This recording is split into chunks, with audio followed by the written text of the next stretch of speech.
Let's move elsewhere. And there's confusion over the terms of reference for the probe ordered by the Speaker of Parliament yesterday into allegations of embezzlement of about $159 million meant for the SAGLEM housing project.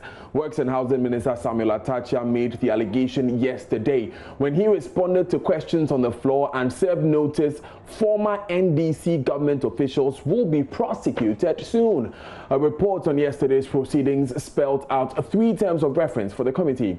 But the Speaker told today's sitting those terms are inaccurate. Joseph Opoku-Gapo joins us. Joe, what does the report say are the terms of reference, and what is the Speaker's reaction?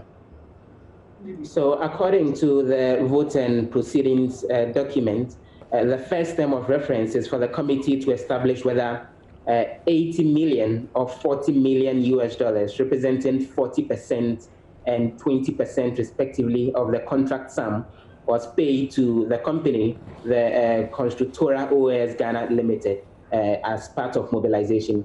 And the second point is whether there was a corresponding importation of materials of the said amount for the project after the transfer of the monies outside the country by the contractor. And then the third point is whether the necessary procedures were followed before the transfer of the said amount. That's actually what the document here in Parliament actually says are the terms of reference as were agreed. But some minority MPs, including Mr. Kujetua Blakwa, noted that as far as they are concerned, on the floor, the terms of reference were not agreed on, and the Speaker actually agreed with them that his directive was for a general probe into the said circumstances having to do with the SAGLEM project, and that he's unaware of any such specific terms of reference. And to quote him, he said that the table office, which compiles the report, did put words in his mouth as far as what the terms of reference were. So his directive now is that they should go ahead and probe the general issues having to do with the said contract and how come there were issues about non-parliamentary approval for a reversal or a revision of the contract and all. So a general look into what happened and report back to the House within 2 weeks. So, Joe, what difference will this new assignment by the Speaker make in how the committee will do its work? And so now they are clearing their minds on what exactly they should look out for. The earlier indication was that they were going to zoom into a specific concern about how the project sum, about 40% of it was actually paid to the contractor for mobilization, which the Minister for Works and Housing, Samuel Atachia, is alleging that when the said money was paid, the contractor did not import any items and did not do the necessary mobilization, and that he ended up diverting the said amount. And so the indication is that the probe is not supposed to focus on that specifically, but on the general content about whether there were 5,000 housing units that were supposed to be built instead of 1,000, and report back to Parliament within 2 weeks. Right. So, Joseph, tell us about the confusion that ensued in Parliament. Was there any fracas on the floor, for instance? No. So there were only concerns about whether the terms of reference as were laid out were actually the specific terms of reference, with the Speaker, Professor Michael Quickler.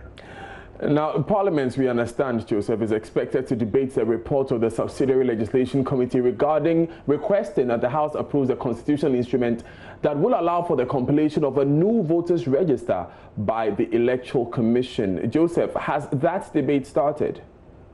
No, it hasn't. We are still waiting for the chairman of that committee, Dr. Dominic Ayeni, to move the motion later in the day in order to allow for MPs to debate that particular report. What has been happening is that the Minister for Foreign Affairs, Shelley Ayokoboche, has been responding to questions here in Parliament on what is being done to actually evacuate Ghanaians who have been stranded in different parts of the world as a result of COVID-19 restrictions, and also the closure of the border as has been announced by President Akufo-Addo.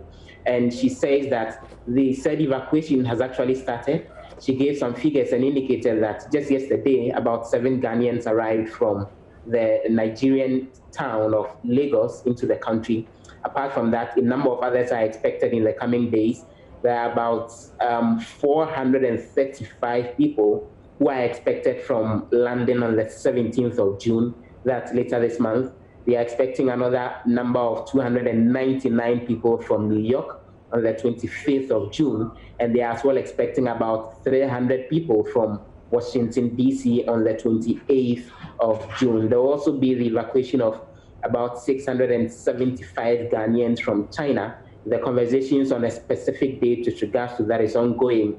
And the minister again told Parliament that from Abu Dhabi and the UAE, about 500 Ghanaians are expected. And so following the directive that various embassies put together figures on stranded Ghanaians, those are the details that they are getting. Right. And the processes have begun to evacuate Ghanaians from this. Right. Joseph, thank you very much for those updates from the House.